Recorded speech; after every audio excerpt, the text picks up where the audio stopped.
하루 신규 확진자 수가 다시 500명대가 되면서 거리 두기를 좀 완화하는 쪽으로 방향을 잡았던 방역 당국이 다시 고민하고 있습니다.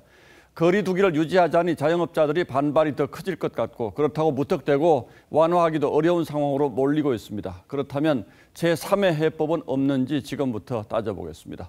자, 윤설기 기자, 신규 확진자 504명, 이거 상당히 많이 나왔는데 자, 이거는 거리 두기 단계를 정하는데 어떤 정도의 영향을 미치는 숫자입니까? 네, 거리 두기 단계를 조정할 때 핵심 기준이 일주일 평균 1일 확진자 수죠.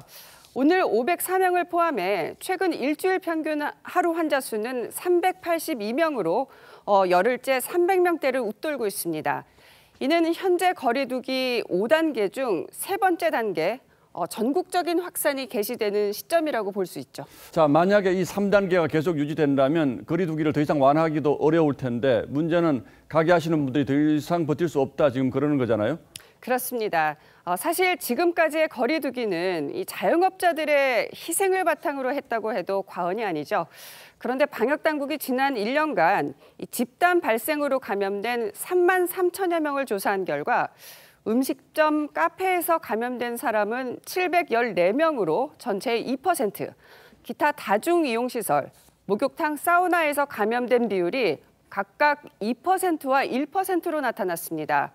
실제 감염이 발생한 비율에 비해서 영업을 과도하게 제한하는 게 아니냐는 불만이 그래서 자영업계에서 잇따르는 거죠. 예, 물론 강력한 영업 제한을 해서 이 정도 수치가 나온 걸로 볼 수도 있겠습니다만 어쨌든 지금 윤 기자 설명한 데이터로만 보면 자영업자들이 억울할 수도 있겠군요. 그렇습니다.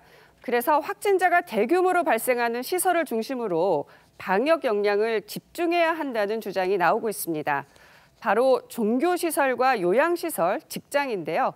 이 세 군데에서 감염되는 비율이 전체 집단 발생의 57%에 이릅니다.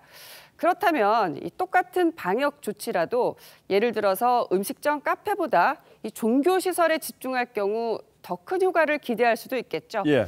그래서 장소를 중심으로 거리 두기를 다시 짤 필요성도 제기되고 있습니다.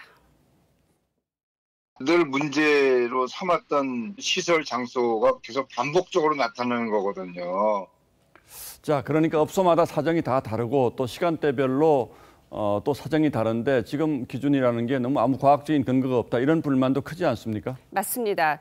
그래서 현재 단계를 단순화하고 이 기준도 형평성 있게 바꾸자는 주장도 많습니다.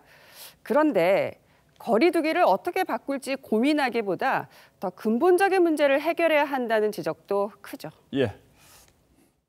짜잘하게 9시에서 10시 놀리고 그만 좀 있으면 좋겠어요. 정부가 방역 역량과 코로나19 치료 역량을 최대한 준비를 먼저 한 다음에 국민들한테 불필요한 희생을 강요하지 않아야 된다.